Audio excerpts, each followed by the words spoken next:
Good morning students. अपने chapter atomic structure को आगे बढ़ाते हुए आज हम पहले बात करेंगे नोड के बारे में। आपसे प्रश्न हो सकता है कि नोड से आप क्या समझते हैं। देखिए, नोड नाभिक के चारों ओर का वह क्षेत्र होता है जहां इलेक्ट्रॉन नहीं पाए जाते। तो आप ये कह सकते हैं कि किसी कक्षक का वह क्षेत्र जहां इलेक्ट्रॉन मिलने की प्रायिकता शून्य हो उसे नोड कहते हैं। नोड को ज्ञात करने के लिए एक सूत्र है और यह सूत्र होता है n-l-1। देखिए, यहाँ n मुख्य क्वांटम संख्या है, l दिगंशी क्वांटम संख्या है। तो यदि आपको n और l के मान ज्ञात हों तो आप नोड की संख्या ज्ञात कर सकते हैं। जैसे उदाहरण के लिए अगर हम 1s की बात करते हैं, 1s के लिए n का मान 1 होगा और s का मान 0 होगा। तो सूत्र में रखने पर 1 - 0 - 1 बराबर 0, अर्थात 1s में कोई नोड नहीं होगा। इसी प्रकार यदि आप 2s की बात करते हैं तो n का मान होगा 2, l का मान होगा 0, तो 2 - 0 - 1 बराबर 1, तो एक नोड आएगा। अब हम आगे बढ़ते हैं। हमारे पास प्रश्न है कि विभिन्न प्रकार के उपकोशों में कक्षकों की संख्याएं बताइए। देखिए, वैसे तो हमने जब मुख्य क्वांटम संख्या के बारे में पढ़ा था तो वहाँ हमने सीखा था कि किसी मुख्य क्वांटम संख्या n के लिए कक्षकों की संख्या n² होती है। लेकिन उपकोश में कक्षकों की संख्या अलग अलग उपकोश में अलग अलग होती है। जैसे S उपकोश में 1, P उपकोश में 3, D उपकोश में 5 और F उपकोश में 7 कक्षक उपस्थित रहते हैं। अब हमारे सामने अगला प्रश्न है कि जो विभिन्न प्रकार के कक्षक हैं S, P, D और F, इनकी आकृति किस प्रकार की होती है। तो देखिए, अगर S कक्षक है तो इनकी आकृति गोलाकार होगी, P कक्षक की आकृति डंबल आकार होगी, D कक्षक की आकृति द्विडंबल आकार होगी तथा F कक्षक की आकृति अत्यंत जटिल होती है और उसको द्विविमा में बनाना संभव नहीं होता। देखिए, अगर हम S कक्षक की बात करें तो ये गोल आकार के कक्षक होते हैं और जैसे जैसे मुख्य क्वांटम संख्या का मान बढ़ता है इनका आकार बढ़ता जाता है। जैसे आप देख सकते हैं कि 1s की तुलना में 2s का आकार बड़ा है। अब अगर हम P कक्षक की बात करें तो ये डंबल आकार के होते हैं और ये 3 तरह के होते हैं, Px, Py तथा Pz। तो ये 3 प्रकार के P कक्षक होंगे। Px कक्षक में इलेक्ट्रॉन मिलने की प्रायिकता सर्वाधिक x अक्ष पर होती है। Py कक्षक में इलेक्ट्रॉन मिलने की प्रायिकता y अक्ष पर होगी और इसी प्रकार Pz में इलेक्ट्रॉन मिलने की प्रायिकता z अक्ष पर सर्वाधिक होती है। अब यदि हम D कक्षकों की बात करें तो ये 5 प्रकार के होते हैं, dxy, dyz, dzx, dx2y2 और dz2। तो इनकी जो आकृति है वो द्विडंबलाकार है, यानी 2 डंबल एक साथ मिले हुए होंगे। तो जैसे कि आप चित्र में देख रहे हैं कि विभिन्न अक्षों पर इलेक्ट्रॉनों की मिलने की संभावनाएं अलग अलग होती हैं। अब हम बात करते हैं कि कक्षकों की आपेक्षिक ऊर्जा के संबंध में N+L नियम क्या है। देखिए बच्चों, अगर आपको 2 कक्षकों की ऊर्जा की तुलना करनी है तो उसके लिए N+L नियम का उपयोग किया जाता है। अब देखिए ये नियम क्या कहता है। देखिए इस नियम के अनुसार नंबर 1, हाइड्रोजन परमाणु में कक्षक की ऊर्जा उसकी मुख्य क्वांटम संख्या के अनुक्रमानुपाती होती है। नंबर 2, अन्य परमाणुओं के लिए कक्षक की ऊर्जा उसके N+L के अनुक्रमानुपाती होती है, अर्थात जिस कक्षक के लिए N+L का मान अधिक होगा उसकी ऊर्जा भी अधिक होगी।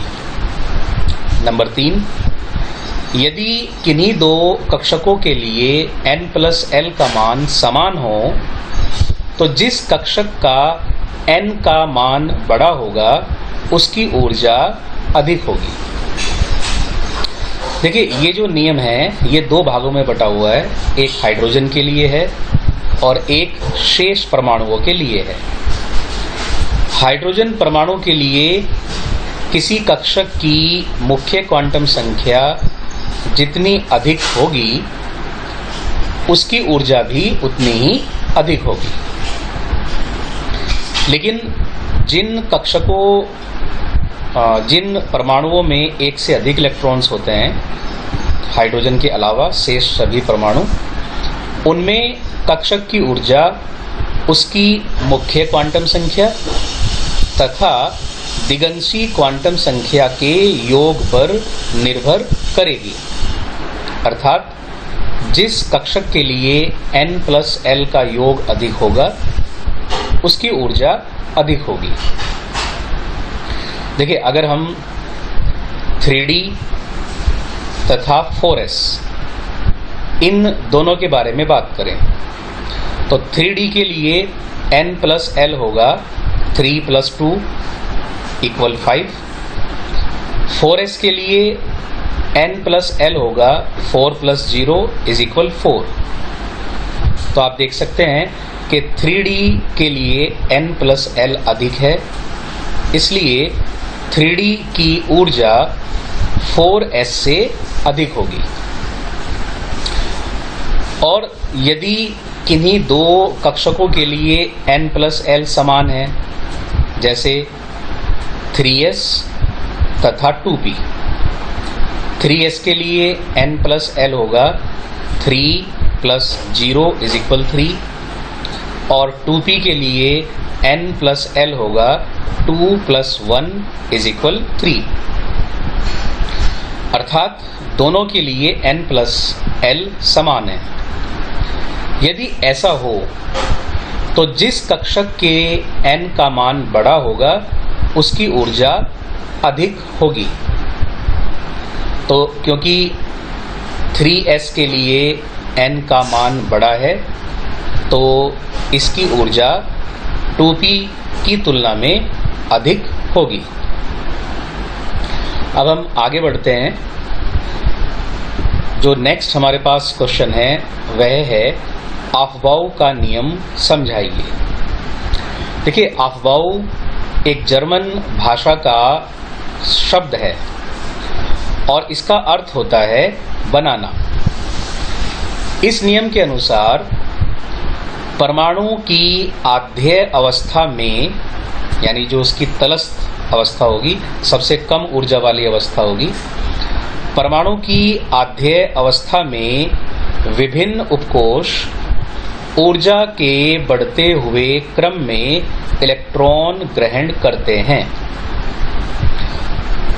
देखिए, हमने अभी N+L नियम को समझा, जिससे हम अलग अलग उपकोषों की ऊर्जा ज्ञात कर सकते हैं।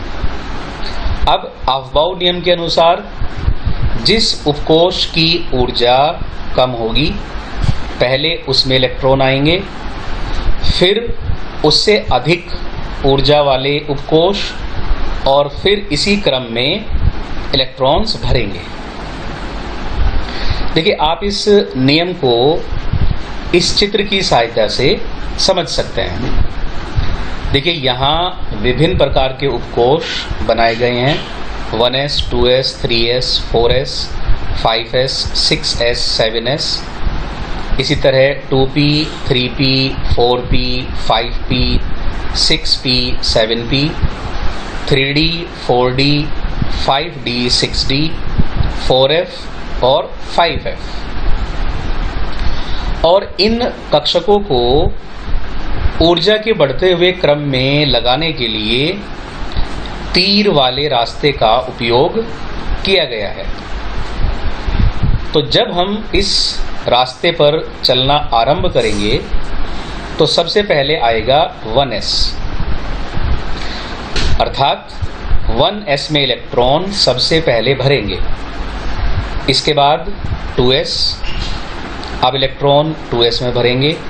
इसके बाद 2p, 3s, 3p, 4s, 3d, 4p, 5s, 4d, 5p, 6p, और इस तरह से ये क्रम चलता रहेगा। तो देखिए प्यारे बच्चों, जब आपको इलेक्ट्रॉन्स भरने हों तो आप सदैव 1s से आरंभ करेंगे, और यहाँ जितने भी s उपकोष हैं इनमें आप अधिकतम 2 इलेक्ट्रॉन ही भर सकते हैं। इसी प्रकार किसी भी p उपकोष में अधिकतम 6 इलेक्ट्रॉन, d उपकोष में 10 इलेक्ट्रॉन और f उपकोष में 14 इलेक्ट्रॉन भरे जा सकते हैं। तो जब भी आपको किसी परमाणु का इलेक्ट्रॉनिक विन्यास बनाना होगा तो आप इसी ऑफबाउ सिद्धांत के आधार पर उसे बनाएंगे। अब हम आगे बढ़ते हैं। हमारा अगला प्रश्न होगा, पाउली का अपवर्जन नियम क्या है और इसकी उपयोगिता क्या है। देखिए, पाउली के नियम के अनुसार किसी परमाणु में किन्हीं भी 2 इलेक्ट्रॉनों की चारों क्वांटम संख्याएं समान नहीं हो सकती हैं। देखिए, किसी भी इलेक्ट्रॉन का वर्णन 4 क्वांटम संख्याओं से होता है। मुख्य क्वांटम संख्या, दिगंशी क्वांटम संख्या, चुंबकीय क्वांटम संख्या, चक्रण क्वांटम संख्या। तो किसी परमाणु में किन्हीं भी 2 इलेक्ट्रॉनों की चारों क्वांटम संख्याएं कभी समान नहीं हो सकती। देखिए, अगर किसी वजह से पहली 3 क्वांटम संख्याएं समान हुई भी तो चौथी क्वांटम संख्या अर्थात चक्रण क्वांटम संख्या सदैव भिन्न रहेगी। तो देखिए, आप किन्हीं भी 2 इलेक्ट्रॉनों को देख ले, किसी भी परमाणु के, उनकी चारों क्वांटम संख्याएं समान नहीं होंगी। अब देखिए, इस नियम से हमें एक बात का ज्ञान होता है कि किसी भी कक्षक में अधिकतम 2 इलेक्ट्रॉन विपरीत दिशा में चक्रण करते हुए रह सकते हैं। अर्थात एक इलेक्ट्रॉन दक्षिणावर्त घूमेगा और दूसरा इलेक्ट्रॉन वामावर्त घूमेगा। तो पाउली के अपवर्जन नियम से हमें ज्ञात हुआ कि किसी भी कक्षक में 2 से अधिक इलेक्ट्रॉन नहीं भरे जा सकते। अब हम अगले नियम की तरफ बढ़ते हैं। अगला नियम है हुंड का अधिकतम बहुलकता का नियम। देखिए, आपसे प्रश्न होगा कि हुंड का अधिकतम बहुलकता का नियम क्या है, एक उदाहरण लेकर समझाइए। देखिए, इस नियम के अनुसार किसी उपकोष में इलेक्ट्रॉन तब तक युग्मित नहीं होते हैं जब तक कि उसके प्रत्येक कक्षक में एक एक इलेक्ट्रॉन नए आ जाए। देखिए, जैसे हम P उपकोष में जानते हैं कि 3 कक्षक होंगे, D उपकोष में 5 कक्षक होंगे, F उपकोष में 7 कक्षक होंगे। और पाउली के नियम से हमने ये भी पढ़ा कि किसी कक्षक में अधिकतम 2 इलेक्ट्रॉन आ सकते हैं। लेकिन हुंड ने बताया कि किसी भी उपकोष में, किसी भी कक्षक में इलेक्ट्रॉनों का युग्मन तब तक आरंभ नहीं होगा जब तक कि शेष कक्षकों में भी एक एक इलेक्ट्रॉन नहीं आ जाता। देखिए, जैसे P उपकोष में 3 कक्षक हैं, प्रत्येक कक्षक में 2-2 इलेक्ट्रॉन आ सकते हैं। अर्थात इसमें आप अधिकतम 6 इलेक्ट्रॉन भर सकते हैं।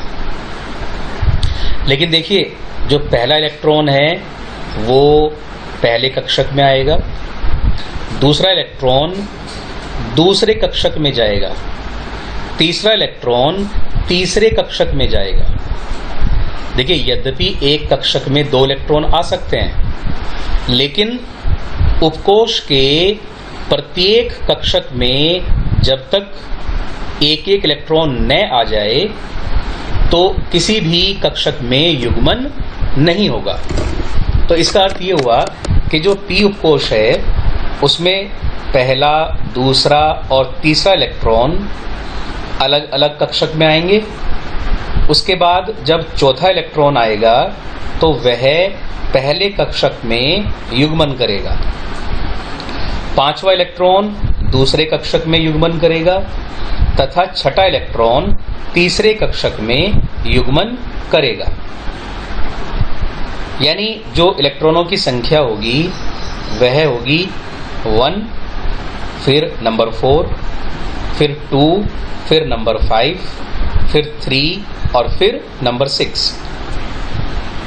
देखिए, ऐसा इसलिए होता है ताकि इलेक्ट्रॉन्स एक दूसरे को न्यूनतम प्रतिकर्षित करें। इसलिए हुंड का नियम बना हुआ है। दूसरे शब्दों में अगर आप समझें तो जहां तक संभव हो किसी उपकोष में अयुग्मित इलेक्ट्रॉनों की बहुलकता होती है, यानी उनकी संख्या अधिक रहना चाहती है। तो ये हुंड का नियम हुआ। देखिए, आप इस चित्र में देख रहे हैं जैसे कार्बन में p उपकोष में 2 इलेक्ट्रॉन भरे हुए हैं। अब ये 2 इलेक्ट्रॉन दोनों अलग अलग कक्षक में हैं। इसी तरह नाइट्रोजन के p उपकोष में 3 इलेक्ट्रॉन भरे हुए हैं। अब देखिए, ऐसा हो सकता था कि 2 इलेक्ट्रॉन पहले कक्षक में आ जाते और 1 इलेक्ट्रॉन उससे अगले कक्षक में आ जाता, लेकिन हुंड के नियम के अनुसार ऐसा नहीं होगा। पहले एक कक्षक में एक इलेक्ट्रॉन आएगा। तो देखिए, जो हमने ये नियम पढ़े, N+L रूल, अफबाउ का रूल, पाउली का रूल और हुंड का रूल, ये चारों नियम परमाणुओं के इलेक्ट्रॉनिक विन्यास बनाने के काम में आएंगे। अब देखिए, हमारा जो अगला प्रश्न है वो ये है कि पूर्ण पूरित अर्थात पूरे भरे हुए तथा अर्धपूरित अर्थात आधे भरे हुए उपकोष अपेक्षाकृत अधिक स्थायी क्यों होते हैं? देखिए, जैसे p उपकोष में अधिकतम 6 इलेक्ट्रॉन आ सकते हैं, तो अगर किसी p उपकोष में 6 इलेक्ट्रॉन हैं तो यह पूर्ण पूरित है, और यदि इसमें 3 इलेक्ट्रॉन हैं तो यह अर्धपूरित है। तो देखा यह गया है कि पूर्ण पूरित तथा अर्धपूरित उपकोष अपेक्षाकृत अधिक स्थायी होते हैं। तो ऐसा क्यों होता है? देखिए, इसके 2 कारण हैं। पहला कारण है कि जब किसी उपकोष में पूर्ण पूरित या अर्धपूरित व्यवस्था बनाई जाएगी तो इलेक्ट्रॉनों का वितरण अधिक सममित सिमेट्रिकल होगा, और सममित होने के कारण प्रतिकर्षण न्यूनतम होगा तथा ये व्यवस्था अधिक स्थायी होगी। दूसरा कारण है कि पूर्ण पूरित तथा अर्धपूरित उपकोष में इलेक्ट्रॉन की विनिमय ऊर्जा अधिक होती है। देखिए, किसी भी उपकोष में इलेक्ट्रॉन सदैव एक ही स्थान पर नहीं रहते। ये अपने स्थानों को एक दूसरे के साथ विनिमय करते रहते हैं, बदलते रहते हैं, और ऐसा करने में ऊर्जा की हानि होती है, जिसके कारण इनका स्थायित्व बढ़ जाता है।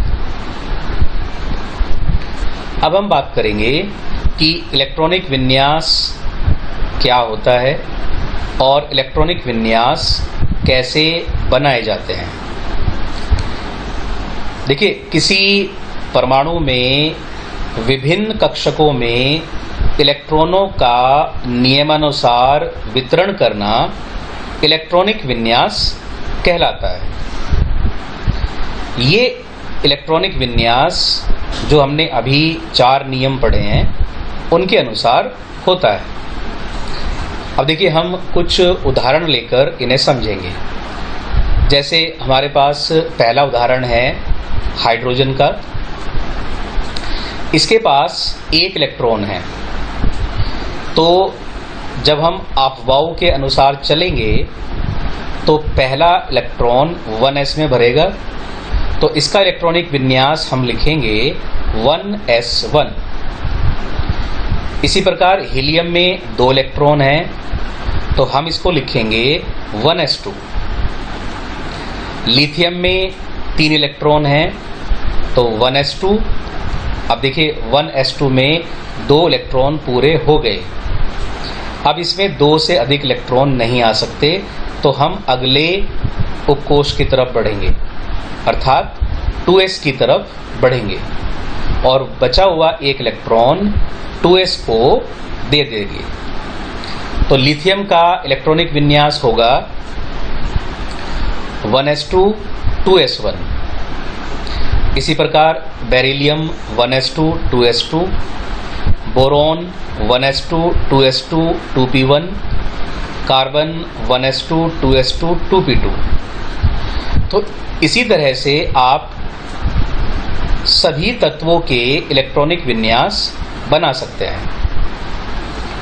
अब देखिए, आप देख रहे हैं कि हमने दो तरह के इलेक्ट्रॉनिक विन्यास बनाए हैं।